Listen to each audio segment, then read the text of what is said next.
تمام خلق اسلام غواړي، تمام خلق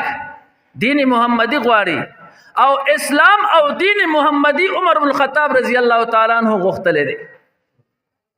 په دار ارقم کې صحابه غیر چاپیره ناشتي د رسول الله مبارک نه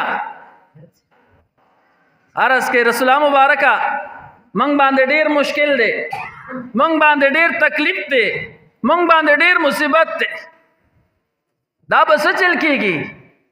آقا نامدار محمد رسول الله صلی الله علیه وسلم په دار ارقم کې ناشته نیمه شپه ده. آقا نامدار محمد رسول الله صلی الله علیه وسلم جولې خوري، لاس اوچتي، اللهم ايد الاسلام باحد العمرين، یا الله اسلام ته طاقت ورکې په یو د دو عمرینو کې. عمر بن الخطاب رضی الله تعالی عنہ او عمر بن الهشام، عمر بن هشام دا د ابو جهل نومو. نو رسول الله مبارک دعا کوي اللهم ايد الاسلام باحد العمرين، یا الله اسلام ته طاقت ورکې په یو د دو عمرینو کې. د دعا نه معلومه د محدثین بیان فرمایي چې په دعا کې رسول الله مبارک غلبه عمر ته ورکړې ده په عمر ابن هشام باندې. طالبان په پوېږي تسنیه د دو سيزونو کې کله چې دو سيزونه راشي، شمسین نور او سپوږمۍ ته کله شمسین ویلې کېږي، کله قمرین ویلې کېږي، غلبه په یو ته په بل باندې ورکړې کېږي. آقا نامدار محمد رسول الله صلی الله علیه وسلم عمر ته په عمر باندې غلبه ورکړې ده. آقا نامدار محمد رسول الله صلی الله علیه وسلم داسې نه بیان فرمایي اللهم ايد الاسلام باحد العمرين نوي. آقا نامدار محمد رسول الله صلی الله علیه وسلم بیان فرمایي اللهم ايد الاسلام باحد العمرين. د عمر تسنیه راوړي، د عمر تسنیه نه راوړي. عمر رضی الله تعالی عنہ ته غلبه ورکړې ده په عمر باندې. دلته آقا نامدار محمد رسول الله صلی الله علیه وسلم په دار ارقم کې دعا کوي. الته په دار الندوه کې مشوره کېږي د آقا نامدار محمد رسول الله صلی الله علیه وسلم د قتل یا د جلاوطن کېدو یا د ګیرولو حبس کولو په جیل کې د اچولو. پر دار الندوه کې مشوره کیږي، اغوی را جمع شوي دي، دا دعا کوي رسول الله مبارک په څوک قتل کی. عمر رضی الله تعالی عنہ پسم پیغام راغی، مشوره ده تم راشه. عمر د رسول الله مبارک د قتل مشوره ده.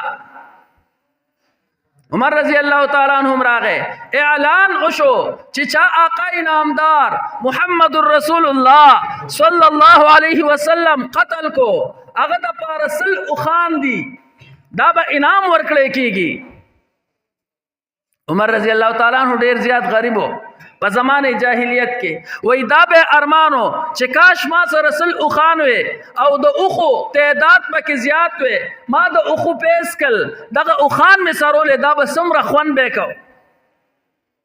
عمر رضی الله تعالی عنہ پاسې دو زبا کما رسول الله مبارک با نعوذ بالله من ذلک زقتل کما آقا نامدار با زقتل کما تمام وی او امتدا کار کول شي تلوی پهلوانه تعالی الله پاک طاقت در کړی. عمر رضی الله تعالی عنہ وی نور هیڅ غرض منو، وی ما وی چې ما ته اوخان میلو شي. را روان شو پلاره کې والا سعد بن ابي وقاص رضی الله تعالی عنہ یا یو بل صحابي مخله ورغه وای چرته دی، وای زما رسول الله مبارک قتلو ما، وای ته خو روانه د رسول الله مبارک قتل پوره، خو د رسول الله مبارک د خاندان نه بده سو خلاصي دا خو لوی خاندان دی. وای دا ښکاری جوړ تم مسلمان شوی او بی دین شوی، صحابي به ورتوي بی دین به ورتوي سو کوچ مسلمان شو. سعد بن ابي وقاص رضی الله تعالی عنہ ورته فرمایل او زه مسلمان شوم. عمر رضی الله تعالی عنہ وی لاول اورګه داغه مخ کې تا ختمو ما. عمر رضی الله تعالی عنہ چې څنګه تور راوخ کلا سعد بن ابي وقاص رضی الله تعالی عنہ تور راوخ کلا او یو بل سره مد مقابل کېدل سعد بن ابي وقاص رضی الله تعالی عنہ ورتوي وای ما ختمه خو زمانه مخک ورشه د خپل خور ته پوسټ وکا هغه مسلمانه شوه ده فاطمه بنت خطاب هغه مسلمانه شوه ده د عمر رضی الله تعالی عنہ دغه پازه پرې خو د خپل خور کور طرف ته روان شو کله چې لاړو نو هغه ویزان پسې ور بند کړو د عمر رضی الله تعالی عنہ اوخه سعید ابن العاص او فاطمه بنت خطاب دوی ته استاد راغله دي خباب ابن الارد رضی الله تعالی عنہ هغه ورته د قران تلاوت خي قران ورته خي سوره طه ورته خي عمر رضی الله تعالی عنہ چې او قتل आवाज سره راځي د څه आवाज دی واره وړه به ورته نه کولاویږي عمر رضی الله تعالی عنہ په جق باندې دروازه کولا وکړه دنه چې ورغه خباب بن الارت رضی الله تعالی عنہ پټ عمر رضی الله تعالی عنہ خور ته وی دا څه کوي دا سم کول تاسو بي دنه شوي عمر رضی الله تعالی عنہ ورغه په خور باندې گزارو کو دومره اواله چې وای مخ مبارک ول زخمی کو ویني تر روان شو او د دل تپریخ او دلا خو ورغه په خاون باندې ول اوس ورله خاون وای سعید ابن العاص رضی الله تعالی عنہ دام هغه صحابي دي چې په 10 مبشره کې کله چې وای دا عمر رضی الله تعالی عنہ په خپل اوخي باندې حمله کولا وای زره خور ورته رامخ شو چې زما خاون لبډب نه ورکه نوې مسلمانه ده خو خلکو ته د خاون حقوق خي چې کورور هم دی راشه او ستا په خاون باندې گزار کوي ته به خاون سره ودرېږې کوپلار هم دی راشي ته به خاون سره ودرېږې د دې خاون د پاره به خپل رور پرېږدي د دې خاون د پاره به خپل پلار پرېږدي د دې خاون د پاره به تمام خاندان پرېږدي رسول الله مبارک ته یو زنانه ورته پیغام را لېږي رسول الله مبارکه زما خاون جهاد لتلې دی په سفر باندې دی زما پلار بیمار دی زه د هغه تپوس لاړه شم زما د خاون اجازت نشته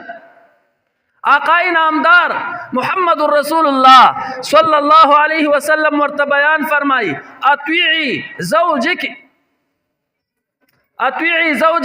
د خپل خاون اطاعت کوا بیا ورپسې سوال جواب را لېږي رسول الله مبارکه پلار می ډیر سخت شوی دی ورشمو کنا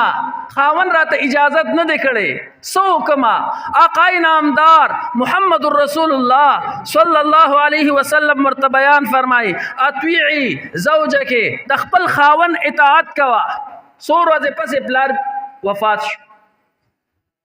دغه زنانه رسول الله مبارک تا بیان فرمای رسول الله مبارک پلار می وفات شو ورشما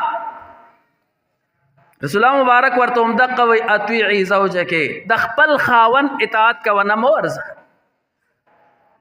رسول الله مبارک لاړو په پلار ولا جنازه وکړه بیا دغه زنانه کور خواله زی دغه زنانه ته وی استاد د اطاعت د وجه استاد پلار بخشش شو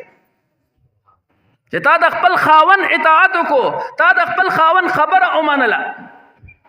نن کو زنانه لار ته پوسټ ولونه کو ضرور ته پوسټ ولونه کو خاون سره خبره پری دی تا زما د مور ته سلام نه دی کړي تا زما پلار ته سلام نه دی کړي تا زما ضرور ته پوسټ نه دی کړي آقای نامدار محمد رسول الله صلی الله علیه وسلم خدا وی چې د خپل خاون خبره منه زنانه را لګي د خپل رونو خبره مني د پلار خبره مني د خاون خبره نه مني على كل حال نو د عمر ابن خطاب رضی الله تعالی عنہ خور لا لګي د خلکو ته او خودل چې کو زما رور دی کو زما په خاون باندې بلاس نه اوچتای کله چې عمر رضی الله تعالی عنہ د خپل خور مختو قتل او ویني پر روان دي نو په دکم رقت راغی نرمي پکې راغله او ډیر زیات حالات بدل شو خور ته وای ښا دارته وای دا تاسو سوي دا سم کول او سم وی خور ورته وای نه زه تا ته نشم ویلی نه وای دا موږ د الله کلام یو ماله وی لږ راکړه چې زه په لاسونو کې والم وای نه دا ته نشي اغستی لاول ورشه ولامبه د هغې نه بعد به موږ تعالی دا په لاسو کې درک وای دا سم وی دا د الله کلام تلاوت شروع شو سوره طه ورته شروع کړه موږ دا وی چې کله وای انني انا الله لا اله الا انا فاعبدوني دغه ځای ته راورسېده وای عمر رضی الله تعالی عنہ په سترګو کې اوښکې راغلې او ډېر زیات حالات یې بدل شو وای عمر رضی الله تعالی عنہ وی چې امام رسول الله مبارک لا بوزي زه مسلمانېږم خباب بن العرب رضی الله تعالی عنہ ذره اوتلو مبارک شستا په حق کې رسول الله مبارک دعا کړې وا اللهم ايد الاسلام بعهد العمرين هغه دعا ستا په حق کې قبول شو هغه کس چې د رسول الله مبارک قتل پس راغله دي د رسول الله مبارک په خپو کې سرګ وای ما بوزه رسول الله مبارک لچکل لاړ دار ارقم کې ناشتي لک صحابه دي د صحابو تعداد هم کم دي کله چې دار ارقم تور اورسیدل مختصر وېما رسول الله مبارک وای عمر تعالی مسلمان شي او ځان ته رانږدې وای رسول الله مبارک راغلی ما اسلام راوړم ولی آقا نامدار دعا کړی دا اللهم ايد الاسلام بعهد العمرين یا الله اسلام ته تقویت ورکا په یو د دو عمرینو باندې هغه عمر چې اسلام ته په تقویت ملاویږي هغه عمر چې اسلام به د دنیا ګډ ګډ ته رسي هغه عمر چې په تمام خلکو کې به د اسلام نوم روښانه کوي هغه عمر چې يهوديان به تابع کوي د اسلام هغه عمر چې د عیسایان به غلامان ګرځي د اسلام دا هغه د پر آقا نامدار محمد رسول الله صلی الله علیه وسلم دعا کوي اللهم ايد الاسلام بعهد العمرين یا الله اسلام ته تقویت ورکا په دو عمرینو کې په یو سره نن د عمر دشمنان را پاسي نن د عمر رضی الله تعالی عنہ د شان نه خبر خلق را پاسي عمر رضی الله تعالی عنہ پسې خیره کوي عمر رضی الله تعالی عنہ پسې کنزل کوي خودن درته خبره کو مسجد نبوی ته رسول الله مبارک را روان دي یو طرف ته ابوبکر صدیق رضی الله تعالی عنہ دي بل طرف ته عمر رضی الله تعالی عنہ دي صحابه په مسجد نبوی کې ناس دي عبد الله ابن مسعود رضی الله تعالی عنہ چې کله رسول الله مبارک سره د خپل یارانو مسجد ترانه نوتو عبد الله ابن مسعود رضی الله تعالی عنہ آقا نامدار محمد رسول الله صلی الله علیه وسلم توي رسول الله مبارک مانن یو عجیب کیفیت ولیدلو وای داسې کیفیت می ولیدلو چې نور دی یو طرف تم تستوري دی بل طرف تم تستوري دی مال ډیره مزه راکړه رسول الله مبارک تاسو پشان د نور ښکارې دی ابوبکر صدیق رضی الله تعالی عنہ پشان د ستوري ښکارې دو عمر رضی الله تعالی عنہ پشان د ستوري ښکارې دو ډیر زیات خوند دی راکو رسول الله مبارک ورته څه فرمایي و یوازې دلته نه دا زما یاران ما سره به په قبر کې وي د قبر نه چې پاسو ما سره به وي حوض کوثر باندې چې زه ناست ما سره به وي شفاعت چې کوم دا به دواړه ما سره وي جنت ته چې داخليږو دا به دواړه ما سره وي نو موږ ټول دا وایو چې موږ خو اسیم ګناهګاران یو زمونږ ګناهونه زیات دي په خپل عمل باندې موږ جنت ته نشو داخلي دي موږ به بشفاعت دا آقا نامدار محمد رسول الله صلی الله علیه وسلم داخلی منگا با دا آقا نامدار محمد رسول الله صلی الله علیه وسلم دا لاس مبارکنا دا حوض کوثر جامون اسکو د دې منګه تمنا لرو خو چې کله منګه رسول الله مبارک لور نږدې شو یو طرف ته ابوبکر صدیق رضی الله تعالی عنہ اغوی به ولاړوي بل طرف ته عمر رضی الله تعالی عنہ ولاړوي حوض کوثر جامونه به تقسیمیږي دغه دوانه به د رسول الله مبارک خی او کس طرف ته ولاړوي منګه چې ورزو او زمنګه دغه دو سر دشمنی وي ستاسو خیال دې منګ ته دغه جام میلو شي هیڅ کله